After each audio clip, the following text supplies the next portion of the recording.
¿Es una meta que tiene todavía una lejanía? Sí, lo que pasa es que la condición de las mujeres normalmente está marcada por los intereses económicos, políticos y sociales de cada época. Voy a poner un ejemplo muy sencillito que en una época era muy importante la producción en el campo. Entonces había que hacer patria y tener suficientes hijos.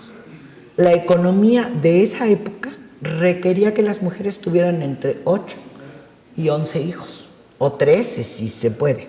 O los que Dios quisiera. O los que Dios quisiera, con esa bandera, con los que Dios quisiera.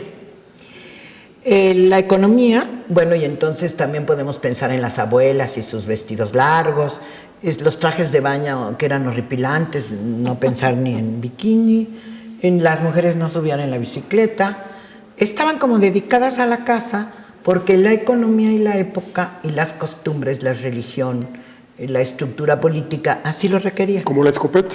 Como la escopeta. Detrás de la puerta y cargadas. Y cargadas, absolutamente.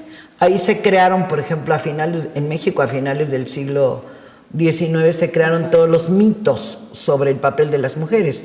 La reina del hogar, la ama de casa, la madre de sus hijos.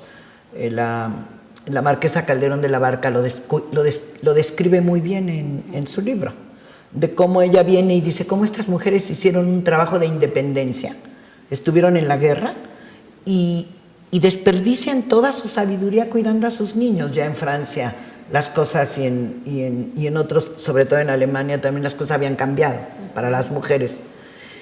Y cuando el capitalismo necesitó los brazos de las mujeres, hubo necesidad de que las mujeres tuvieran mucho menos que 13 hijos.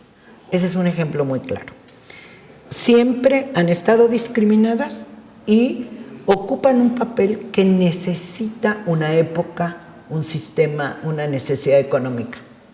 Es muy importante entenderlo. Y lo que es muy cómodo hasta el día de hoy, Paco, es que se nos vea como frágiles, débiles y necesitadas, ¿no? Necesitadas de protección. De protección. Esa sí es un rollo ideológico. Yo diría que las condiciones actuales o la condición actual de las mujeres es muy diferente a la del siglo XIX y todavía los medios de comunicación hablan de las mujeres como si estuviéramos en el siglo XIX. Y las mujeres ya son astronautas. Y están compitiendo con los tipos en la minería. Y ¿no? financieras. Y financieras, y dueñas de empresas, y científicas, ¿no? Porque en el siglo XX las mujeres fuimos en todo el mundo de manera masiva a la escuela. Ese es un cambio sustantivo. Antes no. Y consiguieron el voto. Claro, ese es uno de los otros elementos. En el siglo XX. Nos dio En todo el mundo. ¿no? ¿Eh? Nos dio personalidad jurídica, ¿no? No solo teníamos derechos, sino también teníamos obligaciones, claro, ¿no? Claro. Algo que parecía, pues, casi de facto, pero que no era cierto, ¿no, Sara? Y siempre tuvimos obligaciones, quiero decirte. Ajá, y la personalidad jurídica no me sirve para nada.